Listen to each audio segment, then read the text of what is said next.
क्या आपने कभी सोचा है कि इतनी मेहनत करने पर भी हमें वो सच्चा सुख क्यों नहीं मिलता, जिससे हमें संतुष्टि हो? क्यों हर बार लगता है बस ये मिल जाए फिर मुझे खुशी होगी, लेकिन वो फिर कभी आता ही नहीं। आखिर ये खेल क्या है और इसमें हमें फंसाकर कौन रखता है? इसका उत्तर है प्रकृति अर्थात माया। आइए समझते हैं। शास्त्रों के अनुसार भगवान के पास 3 प्रकार की शक्तियाँ हैं।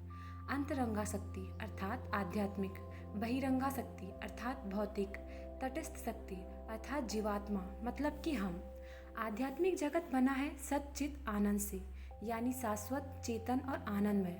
और भौतिक जगत बना है असत, अचित और निरानंद से, यानी अस्थायी, मृत और बिना आनंद के। तथा जीवात्मा अर्थात हम इन दोनों के बीच खड़े हैं। हमें ये चुनना है कि हम किसके साथ जुड़ना चाहते हैं। जब हम आध्यात्मिक शक्ति से जुड़ते हैं तो हम स्वयं भगवान को चुनते हैं, और जब हम भौतिक शक्ति से जुड़ते हैं तो हम भगवान से दूर जाकर स्वयं को केंद्र में रखने का प्रयास करते हैं। जैसे जब हम सूर्य से अपना पक्ष मोड़ते हैं तब हमारी अपनी ही छाया हमें ही प्रकाशित करने वाले प्रकाश को विपरीत करके स्वयं ही अंधकार पैदा करती है।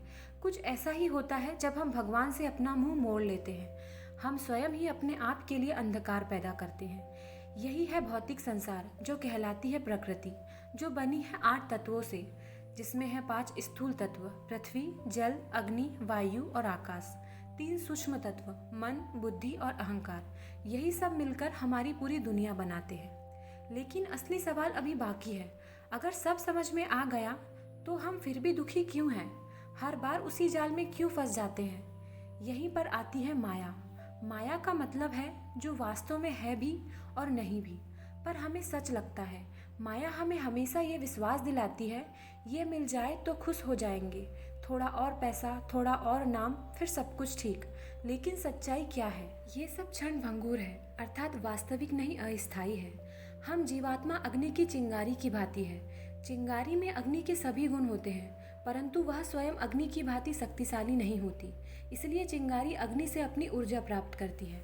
वैसे ही हम भगवान के अंश के रूप में भगवान से ऊर्जा प्राप्त करते हैं, लेकिन यहाँ भौतिक दुनिया में हम उनसे अलग रहना चाहते हैं तथा साथ में सच्चित आनंद को भी प्राप्त करना चाहते हैं, जो कि संभव नहीं। माया हमें 3 गुणों के जरिए बांध कर रखती है। सात्विक अर्थात संतुष्टि, ज्ञान और पवित्रता, राजसिक इच्छाएं और लालच, तामसिक आलस्य और अज्ञान।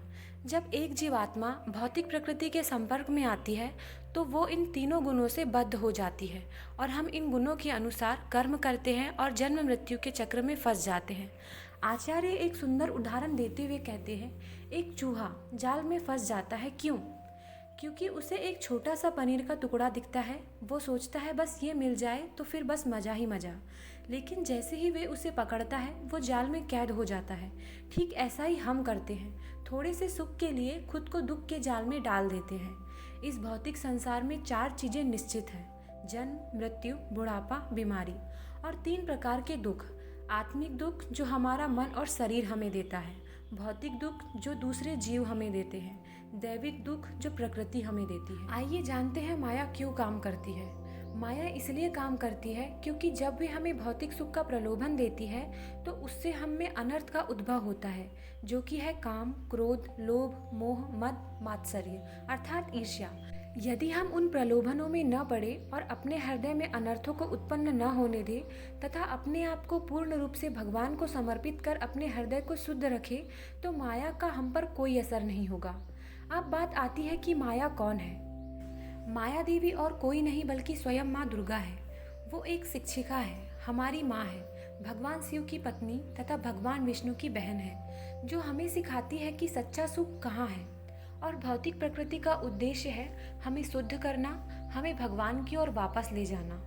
अगर आप सच में जानना चाहते हैं माया देवी की इस परीक्षा को हम कैसे पार करें और सच्चा सच्चित आनंद कैसे प्राप्त करें, तो कमेंट में ज़रूर लिखें माया से मुक्ति, ताकि मैं अगले वीडियो के माध्यम से आपकी इस आध्यात्मिक यात्रा को आगे बढ़ा पाऊँ। तो मिलते हैं नेक्स्ट वीडियो में। धन्यवाद।